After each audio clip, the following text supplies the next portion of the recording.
विशुद्ध ज्ञान की है। ज्ञान के साथ जितना भी कर्तृत्व, भोक्तृत्व, स्वामित्व जुड़ता है, घृणा, ईर्ष्या, नफरत, द्वेष, बैर, विरोध, राग, द्वेष, मोह इत्यादि विभाव और विकार जुड़ते हैं, वे सभी संसार की वृद्धि के कारण हैं। यदि हम सभी को संसार के दुखों से बचना है तो हम सभी को अपने स्वभाव में आना होगा। स्वभाव में आते ही सहजता आती है, सम्यता आती है, सुख शांति की प्राप्ति होती है। हम जितने ज़्यादा विभावों और विकारों को प्रश्रय देते हैं, हम जितने ज़्यादा विभावों और विकारों को महत्व देते हैं, हम जितने ज़्यादा विभावों और विकारों के माध्यम से अपना उत्थान करना चाहते हैं, उन्नति करना चाहते हैं, सुख शांति चाहते हैं, वो उतने ज़्यादा हम दुखी होते चले जाते हैं। सुखी होने का तो सवाल ही नहीं है। जो व्यक्ति शीतलता पाना चाहता है, यदि वो अग्नि में हाथ डालेगा तो आप ही बताइए, क्या उसे शीतलता प्राप्त होगी कि और ज़्यादा गर्मी बढ़ जाएगी, जल जाएगा? जिसे उष्णता चाहिए है, यदि वह बर्फ़ के ऊपर हाथ रखे बैठ जाए तो उससे तो और ज़्यादा उसको सर्दी, खांसी, जुकाम, शीत ठंडी संबंधी रोग लग जाएंगे। अनादिकाल से यही हुआ। इस संसारी प्राणी ने विभावों विकारों में जीने की कोशिश की है, अनंत जन्म धारण किए, लेकिन आज तक वो किंचित भी सुखी नहीं हुआ। आत्मा के अंदर शक्ति तो है, आत्मा का स्वभाव तो है अनंत ज्ञान, अनंत दर्शन, अनंत बल, अनंत सुख आत्मा में है, लेकिन इन विभावों ने और विकारों ने इतना हमारे गुणों को, हमारी शक्तियों को, हमारी रिद्धियों सिद्धियों को दबा दिया है, आच्छादित कर दिया है, ढक दिया है कि वो समझ में ही नहीं आता है कि हम अंदर से सुख भोगते हैं या बाहर से सुख प्राप्त करते हैं। रागी द्वेषी मोही संसारी प्राणी को ऐसा भ्रम हो गया है कि हम बाहर में जितनी ज़्यादा फैसिलिटी जोड़ लेंगे, जितना ज़्यादा धन संग्रह कर लेंगे, भोगोपभोग की वस्तुएं जुटा लेंगे, सोना चांदी वस्त्राभूषण ले आएंगे, उतने ज़्यादा हम सुखी हो जाएंगे। उसका ये भ्रम टूटता ही नहीं है। उसे समझना चाहिए कि हम जितना ज़्यादा बाह्य पदार्थों का आलम्बन लेते हैं, हम उतने ज़्यादा पराधीन होते चले जाते हैं, हम उतने ज़्यादा चिंतित, आकुल व्याकुल होते चले जाते हैं। क्योंकि जिस वस्तु को हम अपनाते हैं उसका मैनेजमेंट भी तो हमको ही करना होता है। जिसे हम स्वीकार करते हैं तत्संबंधी आकुलता और हमारे साथ बढ़ जाती है। इसलिए यहाँ पर कलश नंबर 199 जो आपने कल सुना है, पिछले दोनों सुनते चले आ रहे हैं, क्या कह रहे हैं? ये तु कर्तार आत्मानं पश्यन्ति तमसा तताह सामान्य जनवत् तेषां न मोक्षोपि मुमुक्षुताम्। जो अपनी आत्मा को कर्ता मानते हैं, कौन मानते हैं? तमसा तता। तम माने अंधकार होता है, तो यहाँ पर अज्ञान को अंधकार की उपमा दी है। अज्ञान रूपी अंधकार से आच्छादित है नेत्र जिनके, ऐसे जो लोग आत्मा को कर्ता मानते हैं, वे सामान्य जनवत् कैसे हैं? जैसे सामान्य संसारी प्राणी हैं, अज्ञानी प्राणी हैं, रागी द्वेषी मोही प्राणी हैं, वे सब बराबर एक जैसे ही हैं। सभी लौकिक जन भी भले वे धर्मात्मा का वेश धारण करें, भले धर्मशास्त्रों का अध्ययन करें, कितना ही व्रत नियम संयम इत्यादि का पालन करें, लेकिन वे ना धर्मात्मा हैं और ना उनको मोक्ष होने वाला है। वस्तुतः आपको समझना है कि हमें किस चीज़ से बचना है और किस चीज़ की साधना करनी है। आप किस चीज़ के करता हैं, आप बताइए। क्या एक द्रव्य दूसरे द्रव्य का कर्ता हो सकता है?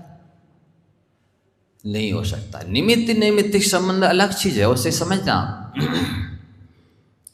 कर्ता होना अलग चीज है और निमित्त बनना, साधन बनना, सहायक बनना, सहयोगी बनना, हेल्पर बनना अलग चीज है।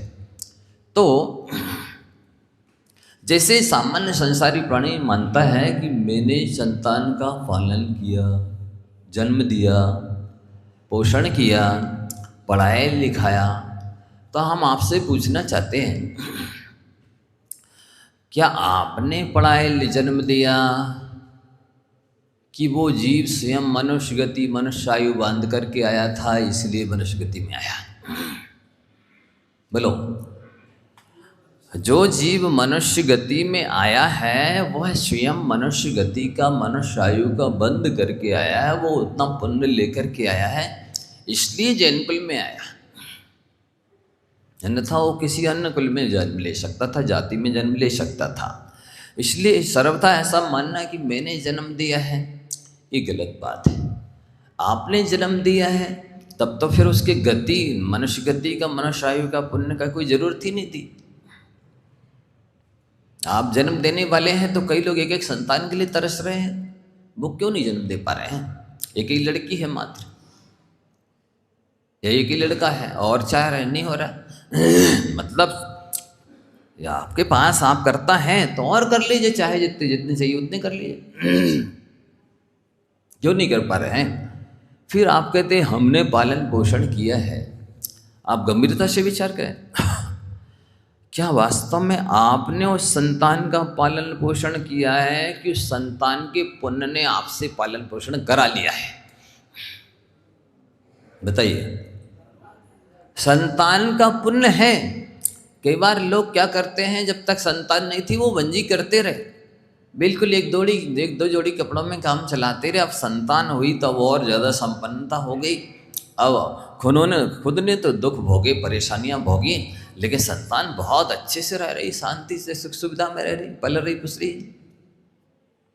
तो ये आपका पुरुषार्थ नहीं है, उनका पुण्य है।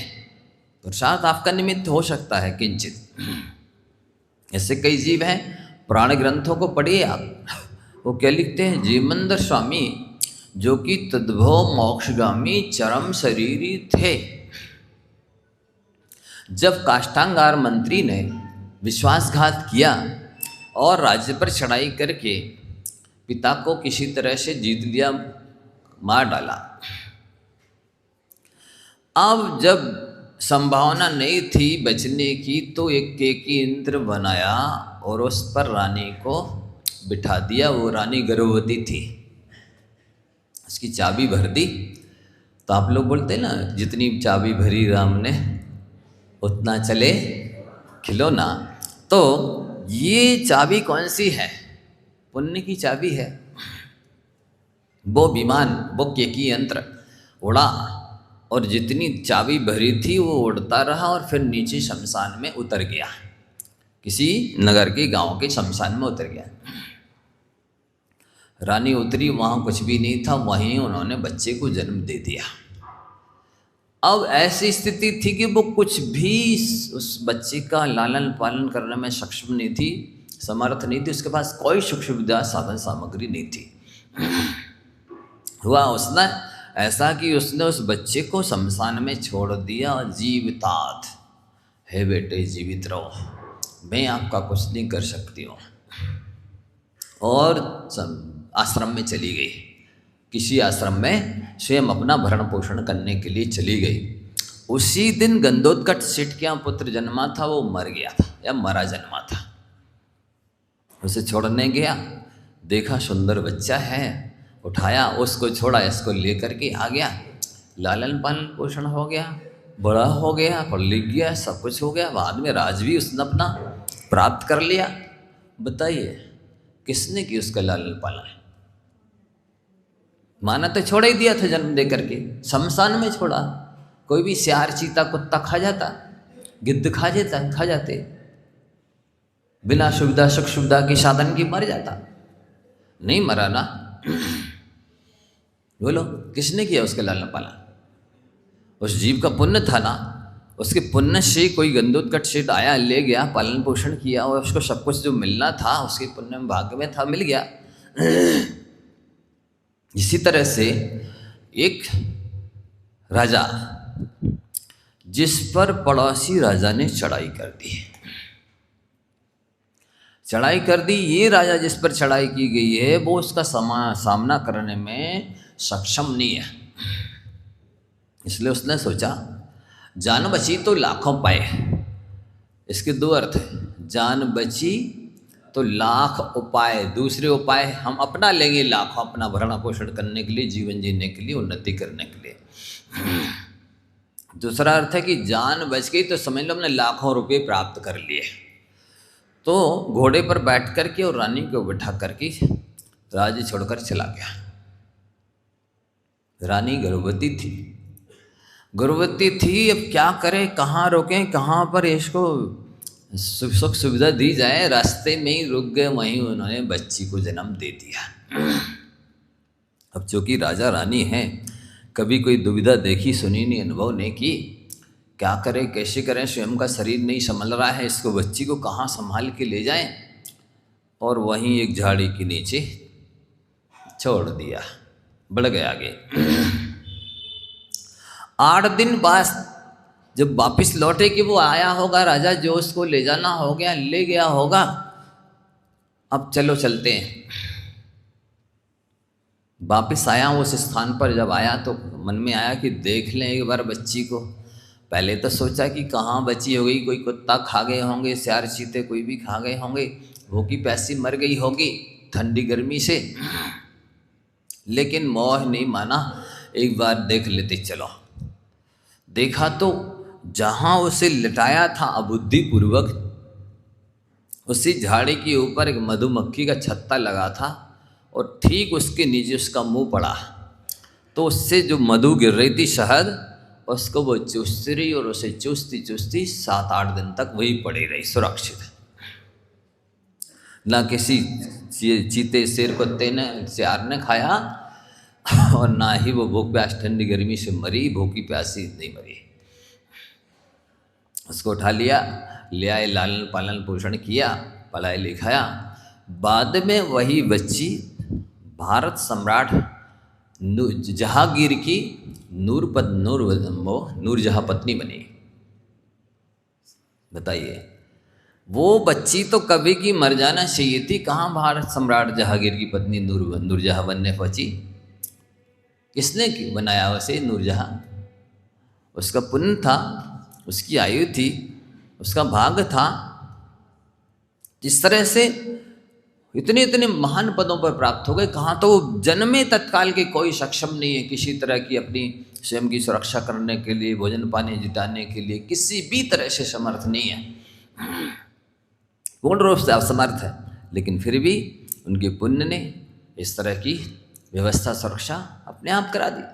और भी आपने पद्म पुराण में पढ़ा होगा कि हनुमान जी तद्भव मोक्षगामी चरम शरीरी वज्र सब नारा संगनन के धारी कामदेव पद के धारी, उनकी माँ सत्यंजना को उनकी माँ सासू केतुमती ने झूठा दोषारोपण किया ना।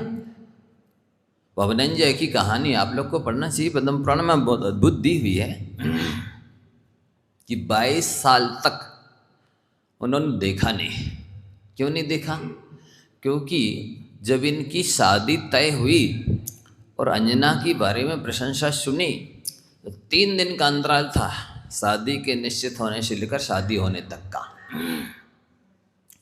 उसकी प्रशंसा सुनी तो 3 दिन तक वो धैर्य नहीं रख सके, देखने जाना है कैसी है आखिर अंजना सुंदरी। और वो अपने मित्र प्रहस्त को लेकर के गए, जाके 7 खंड के महल के ऊपर चुप करके झरोखे में बैठ गए। सखियां बात कर रही थी आपस में, अरे अंजना सुंदरी की शादी तो पवनंजय के साथ होने वाली है, इसका तो भाग्य ही खुलने वाला है। दूसरी सहेली ने कही, क्या पवनंजय उसके सामने पहले जिसके साथ शादी होने वाली थी ना, वो कहाँ समुद्र जैसा और पवनंजय कहाँ गोस्पद के समान, गाय के खुर के समान। इसने कुछ कहा नहीं अंजना ने, यद्यपि उसको पवनंजय के साथ शादी होने वाली सुनकर के प्रसन्नता थी, उससे कोई दुख नहीं था। तो उस एक ने प्रशंसा की, दूसरे ने निंदा की, पर वो दोनों सुनती रही, उसने कुछ नहीं कहा। ये पवनंजय सुन रहे थे, इनको लगा अरे ये मेरे साथ शादी नहीं करना चाहती है, अन्यथा ये कुछ बोलती अवश्य। इसने कुछ नहीं कहा, इसका मतलब है ये मुझे चाहती नहीं है। देखो, झगड़ा नासमझी की निशानी होता है। अच्छी तरह से किसी के अभिप्राय को, शब्दों को, क्रिया को नहीं समझा और कुछ का कुछ अर्थ लगा लेना, ये बुद्धिमानी नहीं मानी जाती है। हुआ ऐसा कि अब वो शादी करने तैयार नहीं थे अंजना के साथ, और वो मानसरोवर होने वाली थी शादी, वहाँ कैलाश पर्वत पर चल दिए। माता पिता ने, सास ससुर ने समझाया, कहाँ जा रहे हो, हम दोनों की जो वचन दिया है उसको झूठा करोगे क्या। मैंने मैं सोचा चलो शादी करा लेते, फिर छोड़ देंगे इसको, देखते हैं। शादी तो हुई, बस उसी समय देखा एक झलक एक दूसरे को एक ने। इसके बाद तो शादी के बाद छोड़ा तो 22 बरस तक कभी देखा ही नहीं शकल नज़र उठा के। और अब ये रावण का पत्र आया कि मेरी वरुण से युद्ध होने वाला है, तुमको आना है युद्ध में सहायता करने के लिए। प्रहलाद राजा और युद्ध करने के लिए इनके पवनंजय के पिता जाने लगे। उन्होंने कहा कि मेरे रहते हुए आप युद्ध के लिए जाएंगे? नहीं नहीं, आप मुझे आज्ञा दीजिए, मैं जाता हूँ। युद्ध के लिए निकल गए, मानसरोवर पर ठहरे। वो सारे पहले के दृश्य याद आए और देखा मित्र के साथ बैठे देख रहे थे, एक चकवा चकवी शाम को भी छुड़ जाते हैं, तो वो चकवे के वियोग में तड़फ रही थी। तो इन्हें लगा अरे जब ये थोड़ी देर के लिए अपने पति से अलग हुई तो इतने दुखी हो रही है, मैंने अपनी पत्नी को तो आज तक नहीं देखा, 22 साल हो गए, वो कैसी तड़फ रही होगी। और आते समय मैंने उसको और धुतकार दिया था, झटका। वो दरवाजे पे खड़ी थी तो उसके बाद देखा तो नहीं, और उल्टा सी तिरस्कार करके मैं आ गया। अब तो शायद वो नहीं बचेगी, मुझे यदि उसे जीवित रखना है तो एक बार जाना चाहिए, मिलना चाहिए। अब मिल के आ गए, माता पिता से कैसे जाएं। प्रहस्त मित्र से कहा कि चलो अपन एक बार मिल के आते। रात में सेनापति को सेना की सुरक्षा के लिए सौंप कर स्वयं वंदना के बहाने आ गए। अब मिल के तो चले गए। उसने अंजना कहा भी कि नहीं अब गर्भ रह जाएगा तो क्या होगा। तुमने कहा हमारा कड़ा रख लो, फिर कोई विकल्प की बात नहीं है, मैं जल्दी आ जाऊंगा। नहीं आए। केतुमती सास ने दोषारोपण कर दिया कि ये तो हमारा बेटा था, तुझको देखता ही नहीं था, 22 साल हो गए मुझको, एक भी दिन तेरी तरफ देखा नहीं, ये किसका गर्व है? उसका नहीं है। और दोषारोपण करके निकाल दिया। अब अपने मायके गई तो वहाँ भी किसी ने नहीं रखा, ये तो कुल को कलंकित करने वाली है, इसको यहाँ घर पर नहीं आने दो। जंगल चली गई। अब वो जंगल में किसी तरह पहुँच गई, एक गुफा में रुक गई। वहाँ पर हनुमान जी का जन्म हुआ। किसका जन्म? देखो, जो तद्भव मोक्षगामी है, चरम शरीरी है, वज्र सब नारा संगनन के धारी है, कामदेव पथ की धारी है, ऐसे महापुरुष का जन्म जंगल में गुफा में हुआ। और रो रही थी कि अरे बेटा तुम्हारा जन्म यहाँ हुआ घर गुफा में, काश घर में हुआ था, रनवास में हुआ होता तो अच्छे से जन्मोत्सव मनाते, आज हम कुछ भी नहीं कर पा रहे। इतने में ही हनुद्वीप का राजा लौट रहा था कहीं से, वो नीचे उतरा, देखा आवाज़, उसने आपस में परिचय हुआ, अच्छा ये तो मेरी भांजी है, बहुत समय में देखी पहचानी नहीं। और फिर उसको ले जाने लगा विमान में बिठा के। तो हनुमान जी मिल के ऊपर से धड़ाम से गिरी पत्थर पर, बहुत बड़ी शिला थी, तत्काल के जन्मे हैं, 5-7 दिन मुश्किल हुआ होगा शायद। क्या हुआ मालूम आप लोग को? हनुमान जी के गिरने से वह शिला चूर चूर हो गई। किसने की रक्षा हनुमान जी की? बोलिए, किसने बचाया? उनका पुण्य था ना। और किसने पालन पोषण किया? वो तो जंगल में थे, गुफा में थे, उनका पुण्य था ना, तभी उनके पुण्य से कोई आया उन्हें लेने के लिए और पालन पोषण किया, रखा अच्छे से। ऐसे अनेकों दृष्टांत हैं। इसमें कहा ना कि मोही अज्ञानी जीव अज्ञान अंधकार से आच्छादित है नेत्र जिसके देखते हुए भी नहीं देखता है, वो अपने आप को कर्ता मानता है। मैं यदि ये मकान दुकान नहीं बनाता, मैं यदि इन बीवी बच्चों को नहीं पालता, तो ये तो जीवित रह नहीं सकते थे, मर जाते, भीख मांगना पड़ती इनको। इस तरह के कर्तृत्व में डूबा हुआ है और साथ ही ईर्ष्या भी रखता है फिर कि यदि मेरे से आगे नहीं बढ़ सकता कोई, मैं सबसे आगे बढ़ कर के दिखाऊंगा। वो ईर्ष्या की वजह से आप सच मानिए, किसी भी क्षेत्र में की गई ईर्ष्या, धर्म क्षेत्र को छोड़कर, हमेशा वर्तमान को भी दुखी करती है और भविष्य को भी दुखी बनाती है। यूरोप का एक माइकल एंजल चित्रकार था, बहुत ही फेमस था, लोकप्रिय था। उसका चित्र अत्यंत आकर्षक होता था, मन को आकर्षित करने वाला, मनोहर होता, मन को हरने वाला होता था, अद्वितीय होता था। एक दूसरा चित्रकार उससे ईर्ष्या करता था, तो उसने क्या किया कि एक अच्छे चौराहे पर बहुत सुंदर चित्र बनाया कि मैं ऐसा चित्र बनाऊंगा जिससे उस जो माइकल एंजल है उसका लोग नाम ही भूल जाए और मेरे नाम जपने लग जाए। बहुत सुंदर चित्र बनाया, लेकिन फिर भी वो आकर्षक नहीं बना। सब लोगों ने देखा, उसने भी देखा कि कहाँ कमी है, मैं पकड़ नहीं पा रहा हूँ, ये आकर्षक क्यों नहीं बन रहा है। एक दिन माइकल एंजल वहाँ से निकला, उसने चित्र देखा, देखते ही रह गया, तो वो तो वहीं बैठे ही था। उसने कहा, भाई ये चित्र किसने बनाया है? बोले मैंने बनाया। बोले चित्र तो बहुत बढ़िया है, लेकिन इसमें एक कमी है। बोले हाँ, कमी तो मैं भी देख रहा हूँ, पर पकड़ में नहीं आ रही, क्या कमी है, कहाँ पर है। उसने कहा, आप अपनी जो वर्तिका है जिस चित्र बना रहे हो, तूलिका, उसको मुझे दो। भैया तुम बिगाड़ तो नहीं दोगे? मैंने बड़ी मेहनत से बनाया है, आपको आता है चित्र बनाना? हाँ हाँ आता है, मैं बिगाड़ूंगा नहीं। दे दिया। जो आंख बनाई थी उसमें काली पुतली नहीं थी, उसने काली दो चिन्ह बना दिए, आंख बना दी गटेना काले वाले। चित्र एकदम खिल गया। फिर उसने पूछा, आपका क्या नाम है, आप कहाँ रहते हैं? उसने कहा, मेरा नाम माइकल एंजल है, मैं यूरोप का प्रसिद्ध चित्रकार हूँ। बोले हाँ हाँ, मैं आपके नाम को सुनकर के आपसे ईर्ष्या करता था, इसलिए मैंने आपसे अच्छा चित्र बनाने के लिए कोशिश की थी, पर आपकी सहजता, सरलता, महानता को देख करके मैं बहुत पानी पानी हो गया हूँ, आपसे बहुत प्रभावित हूँ। आज के बाद मैं कभी भी ईर्ष्या किसी से नहीं करूँगा। तो बंधुओं, जब तक कि ऊँट पहाड़ के नीचे नहीं आता है, तब तक ही वो समझता है कि सबसे ऊंचा मैं ही हूँ।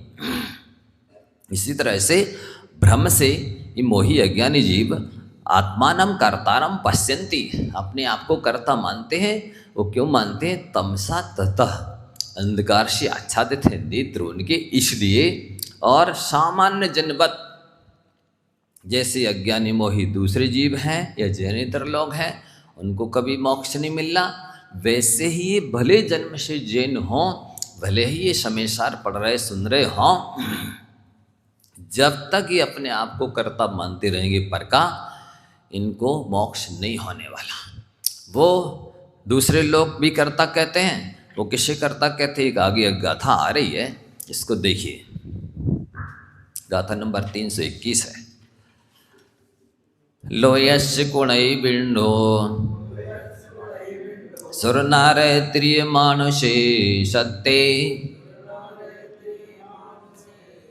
श्रमणानां पिये अप्पा जय कुब्बै सव्वे काये। लोयस्य कुणै बिंडो सुरनार त्रिय मानुषे सत्ते समणाणम पिए अप्पा जय गो वैष्णवे काये। बोलो।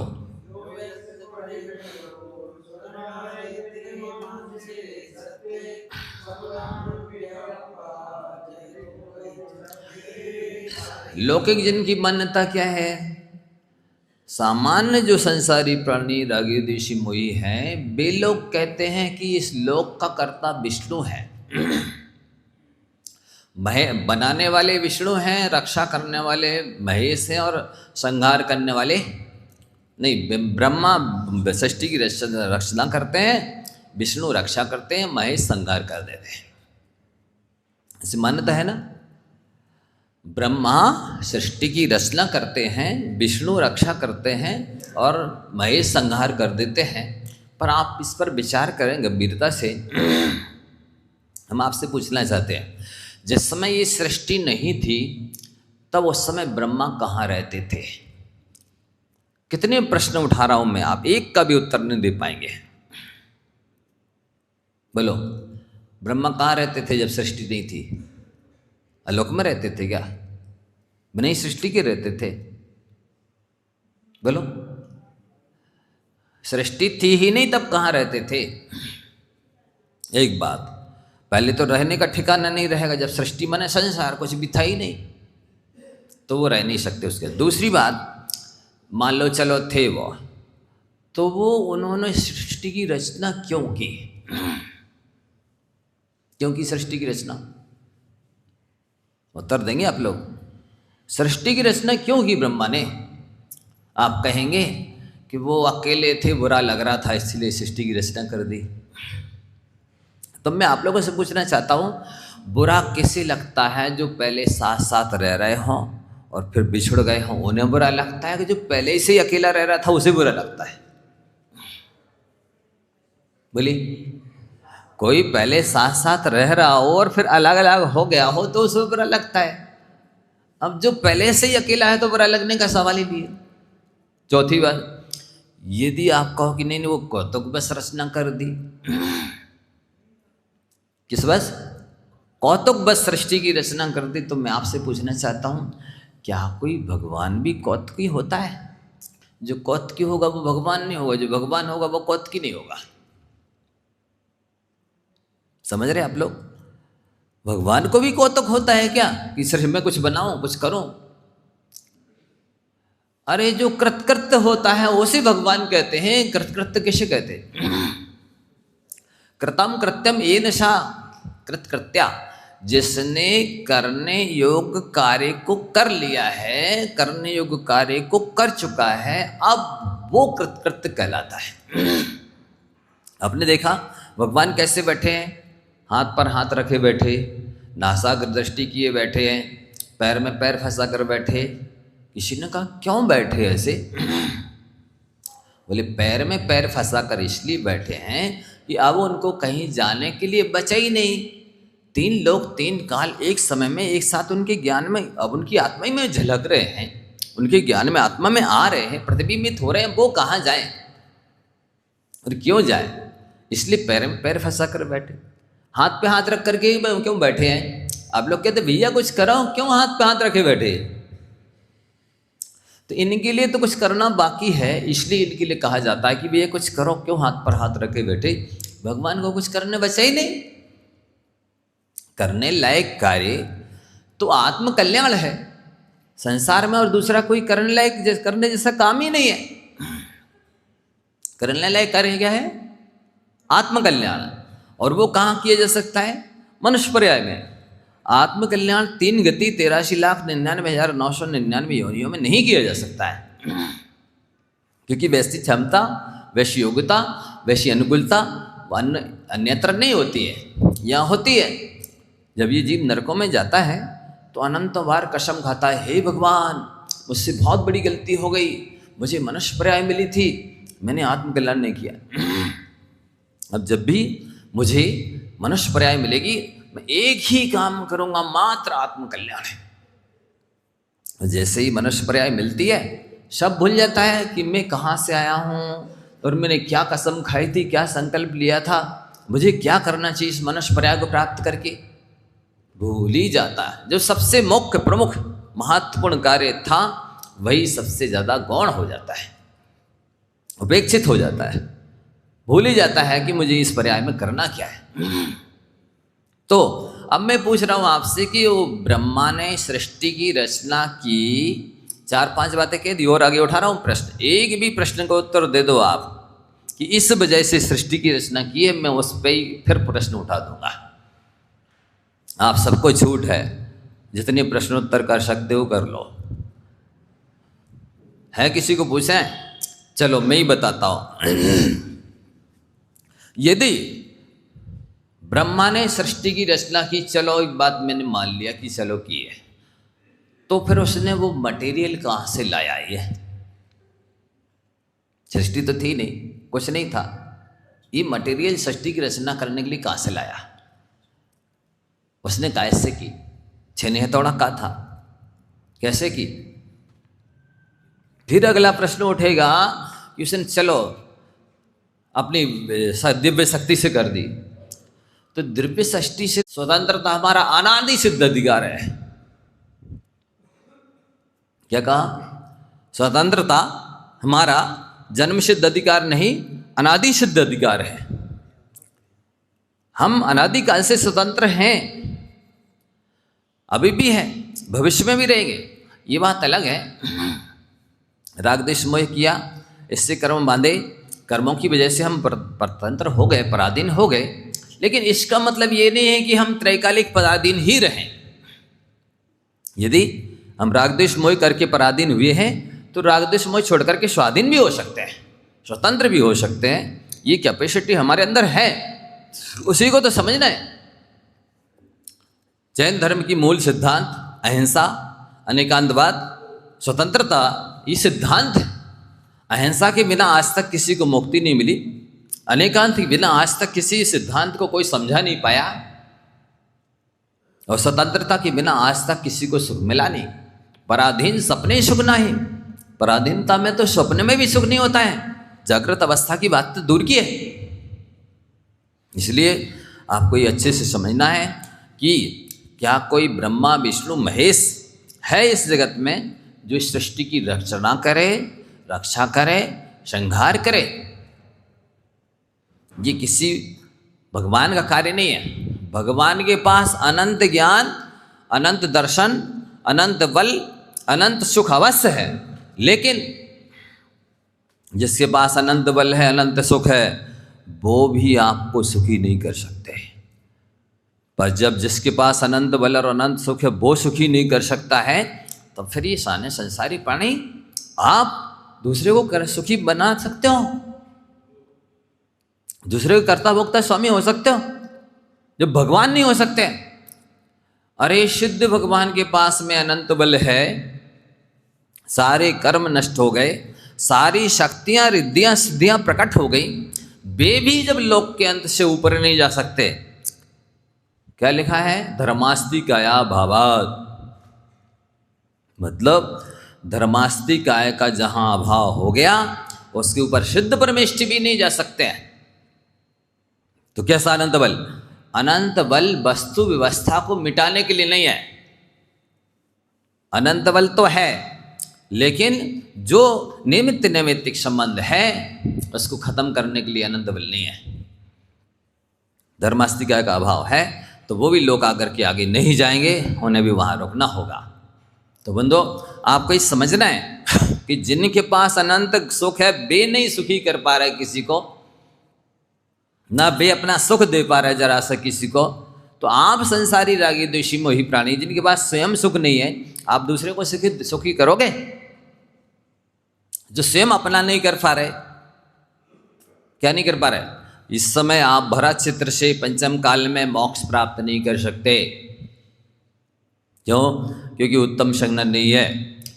तो आप अपना कल्याण नहीं कर पा रहे हो, इस संगठन के अभाव में दूसरे का कल्याण करोगे? नहीं, मैंने किया, मैं करता हूं तो मैं ही स्वामी रहूंगा इसका। स्वामी तो हो ही नहीं सकता एक द्रव्य दूसरे द्रव्य का। कैसे नहीं हो सकता? अरे सचखंड के अधिपति जो चक्रवर्ती होते हैं, जब सचखंड पर विजय प्राप्त कर लेते हैं तो वृषभाचल पर्वत पर अपनी प्रशस्ति लिखने जाते हैं, अहंकार के वशीभूत होकर के, मैं इस पृथ्वी का मालिक हूँ। जब वहाँ देखते हैं कि पूरा ऊपर से नीचे तक प्रशस्ति से भरा है पर्वत, अहंकार चूर चूर हो जाता है। सोचो, ऐसे है ये मोही प्राणी, भले छायक सम्मेष्टि है तद्भाव मोक्षगामी चरम शरीरी है तीर्थंकर का पुत्र भरत, लेकिन उसको भी अहंकार हो गया कि मैंने सचखंड को जीता है, और उससे अंधा होकर के वो प्रशस्ति लिखने चला, ये प्रशस्ति अंकित रहेगी कल्पांत काल तक। वहाँ तो लिखने के लिए जगह ही नहीं मिली, अहंकार चूर हुआ। और साथ ही फिर भी दूसरे का नाम मिटा करके अपना नाम लिख दिया, ये भी नहीं सोचा कि जैसे मैं दूसरे का मिटा रहा हूँ दूसरा आएगा तब मेरा भी मिटा देगा।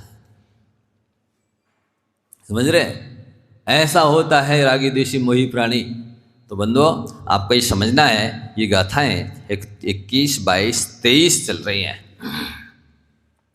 इनको समझ लोगे सारा कर्तृत्व निकल जाएगा। ये कर्तृत्व का जो जोर झड़ा है ना, भर्तृहरि ने एक जगह लिखा अपने वैराग्य शतक में, यदा किंचिज्ञो हम दुर्विव मदान्धा संभवम तदा सर्वज्ञोस्मीत्यभवदवलिप्तं मम मना, यदा किंचित किंचित बुद्धजन सकाशा दवगतम तदा मूर्खोस्मीति ज्वरमेव मदो में व्यपगता।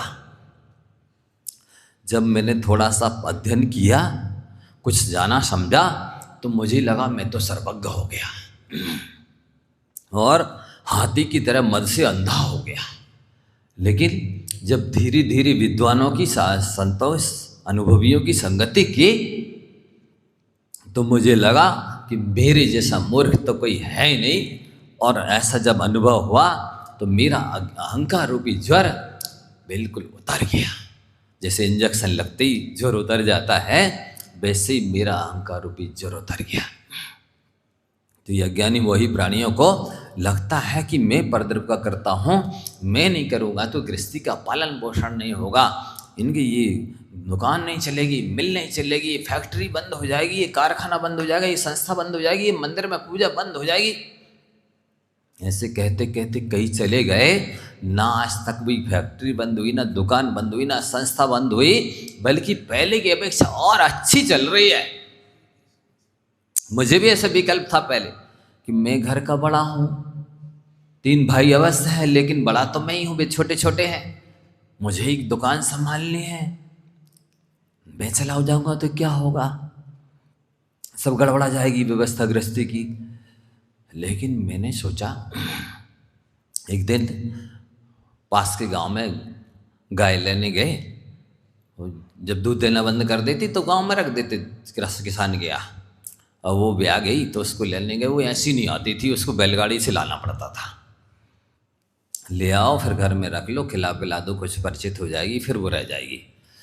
लेने गए, वो किसान सेंचुरी में काम करने गया, कहाँ बैठ जाते हैं, उसको आ जाने तो नहीं कहेंगे, लो सेठ जी भी नहीं बताए, ले गए, गाय इनकी थी तो बैठ गए। उसकी एक परछट्टी सी थी,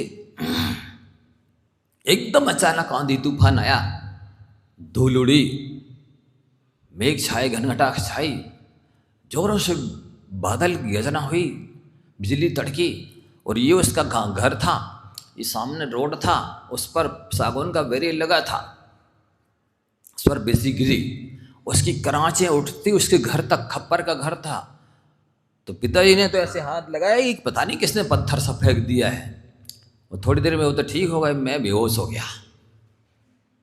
बेहोश हो गया तो अब गाड़ी तो गाय तो नहीं लाए, उस पर लिटा के बैलगाड़ी पे हमको लाए तुरंत बस की रिजर्व पे तेंदुखेड़ा ले गए, अस्पताल में भर्ती किया। लगभग 36 घंटे बाद होश आया। मैंने कहा कहाँ गए? पिताजी ने बताया कि ऐसी ऐसी घटना घट गई थी। और अब कुछ समय बाद स्वस्थ तो हो गए, पर ये घटना ने मुझे वैराग्य उत्पन्न कर दिया कि मैं सोच रहा था कि मैं घर छोड़ के चला जाऊंगा तो क्या होगा, मर गए होते तो क्या होता। अब तो यही मान के चलो कि हम मर चुके हैं, अब जो होना होगा होगा। इस एक पॉइंट ने मुझे घर छुड़ा दिया कि बस अब तो आत्मकल्याण के लिए बच गए हैं, ये तो मर ही गए थे। मर जाते तो क्या कौन संभालता है? दुकान ही, गृहस्थी, मकान, सब जो संभालता वही संभालेगा। आप अपन तो चलो। तो कहने का तात्पर्य यह है कि व्यक्ति अहंकार से, अज्ञान से ऐसा सोचता है कि नहीं हम चले जाएंगे तो फिर ये हो ही गई नहीं, काम बंद हो जाएगा, और ऐसा सोचते हुए अपना पूरा जीवन यूं ही बर्बाद कर देता है, आत्मकल्याण नहीं कर पाता है। तो आगे कह रहे हैं, लोए समणाणमेयम सिद्धंतम जैन दिशै विशेषो लोयस गुणै विष्णु समणाणम वियपणो अपो गुणै एवं न को विमोक्षो दिशै लोय समणाणम दोर्णम बि ऋचम कुबंताणम सदैव मणव्यासुरे लोए। पढ़े